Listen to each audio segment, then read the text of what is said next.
Hi everyone and welcome. Today is Wednesday. It's Wednesday, August 30th. Father Lamb here.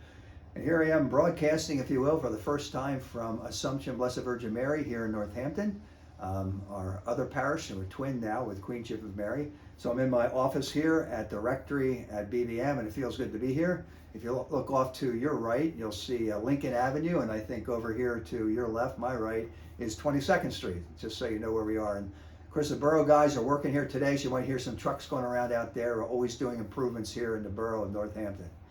But it's good to be here. And today has been, or I guess this week so far, we've honored a couple of really wonderful saints. Monday was the feast of St. Augustine, and Tuesday was we celebrated or commemorated the memorial of the Passion of St. John the Baptist. Very powerful saints.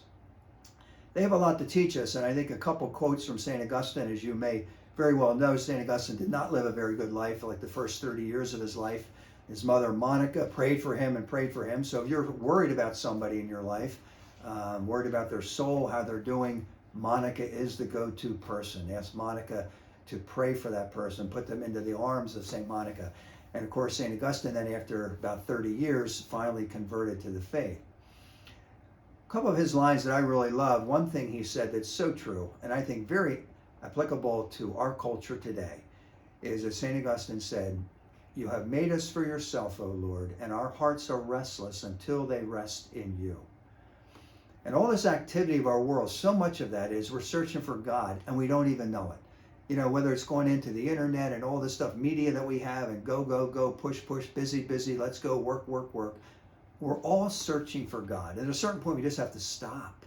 Just stop. And allow the God who already lives within us to reveal himself to us.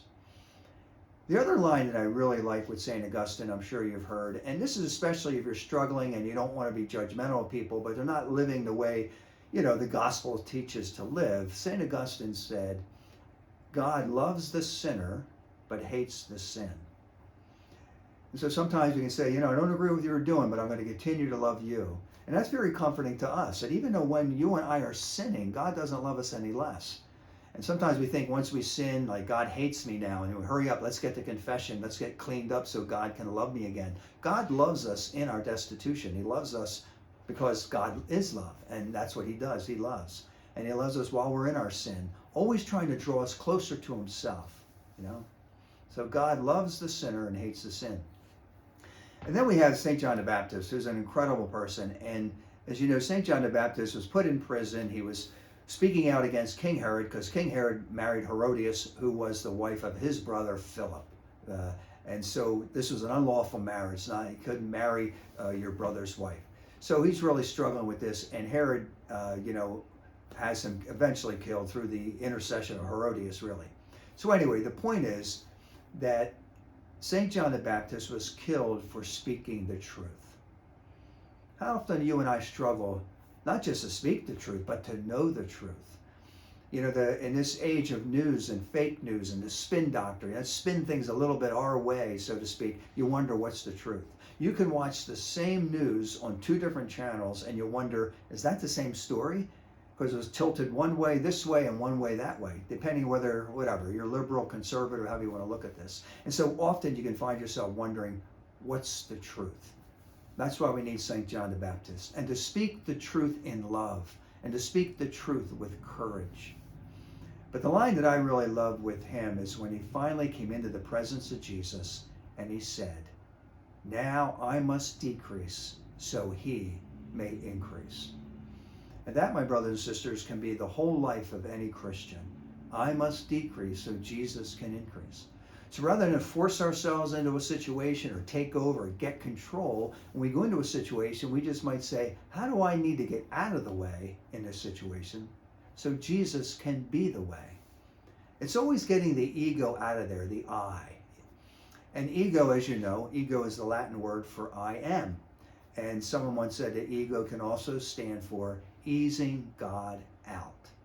And that's what we do. It's kind of like, might not say it consciously to God, but we're just saying, God, I got this one. I got this. And then you realize something that's really important. It's the times when we're totally not in control that become a gift. Because we know we really can't handle a situation. Then we really turn to God and say, God, if you don't help, I'm doomed. But we really should turn to God with every situation and not be easing God out of our lives. So maybe today we just might hook on to the saints that we have before us this week, St. Augustine, St. John the Baptist, and realize that God, we're made for God. You have made us for yourself, O Lord, and our hearts are restless till they rest in you. And if you're feeling a restlessness inside yourself, don't go after something else outside yourself. Ask yourself, what am I searching for in this, whatever I'm running off to, what am I searching for in this that I need to find in God, inside my own heart? And just rest in him and be quiet and be still in prayer and get in touch with the God that already lives within you.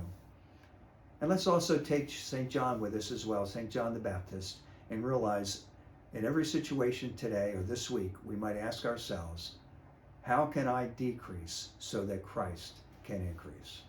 God bless you.